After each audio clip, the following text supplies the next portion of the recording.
おじさんの手はいつも通り温かいはずでした。でもその時、繋いだ手から言葉にならない悲しい波動が子供の頃の私の心に直接流れ込んできたんです。おじさん、なんかあったん？悲しいことあったやろ。それが私の特殊な感覚の始まりでした。おは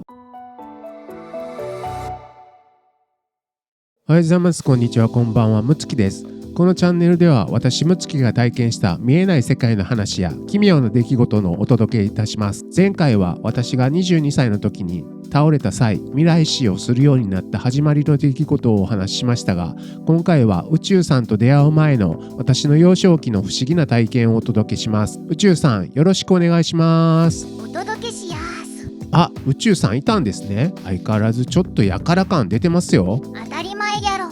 てか、わてと会う前のお前がどんなんやったかちょっと興味あるわ。あら、宇宙さんからそんな言葉が出るなんて。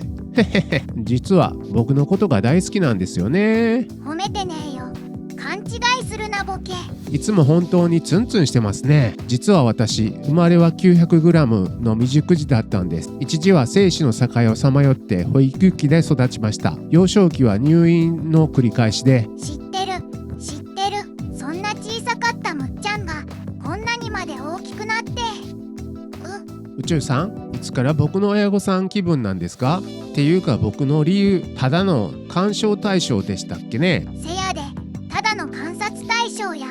イラッとしたからはよ本題行けや。切り替えが早いな。それでは感受性が強すぎた私の小学校低学年の頃のお話です。どうぞ。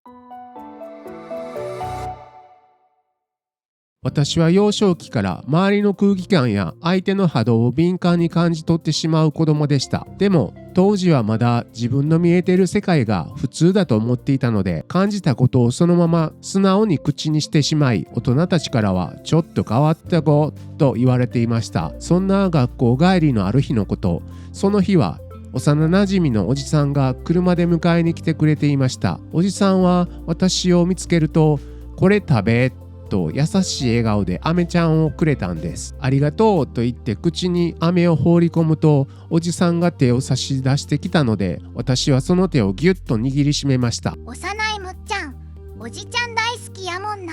いや、宇宙さん、からかわないでください。でもね、その時です。握ったおじさんの手はいつも通り温かかったんです。でも温かさにとは別に、繋いだ手から言葉にならないほど重くて暗い悲しみの波動がどくどく伝わってきたんです。胸が締め付けられるような感覚になって、私はおじさんの顔を見上げて言いました。おじさん、なんかあったん？すごく悲しいことあったやろと。おじさんは一瞬ハッとしたような顔をしました。でもすぐに寂しげに笑って、何もあらへん、子供は気にしなと私を心配させないように頭を撫でてきたんです。その日の夜でした。部屋にいた時、隣のリビングから父親と母親が深刻そうに話している声が聞こえてきました。〇〇さんの奥さん、病気で入院したらしい。結構容体が悪いみたいやからお見舞いどうしようか。それを聞いた瞬間、頭の中のピースがカチッとはまりました。ああ、奥さんが病気だからおじさんはあんなに悲しんでいたんだなーって。私は霊能力とか超能力とかという意識はなくて、ただ人の体からにじみ出る波動というエネルギーを手を通してそのまま受け取ってしまったんだな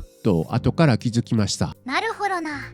お前昔から繊細さんやったんやな。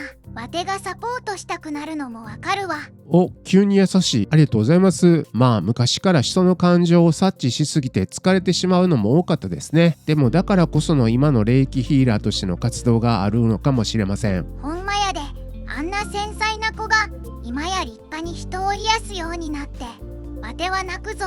なぜ泣くんですか？今日は宇宙さんの情緒が激しすぎてついていけません。というわけで今回は波動にまつわる幼少期の体験をお話しさせていただきました。今回もこのような見えない世界の話や不思議な日常をたくさん配信していきます。もし詳しく知りたいなと思ってくれたら、ぜひチャンネル登録して次回の配信をお待ちください。お願いです。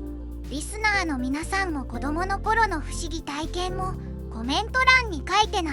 待ってるよん。皆様にとって明日が素敵な癒しに満ちた一日になりますように。それではまた次回動画でお会いしましょう。ではまた次回まで。バイバイやで。チャンネル登録、高評価、コメントも待ってるよん。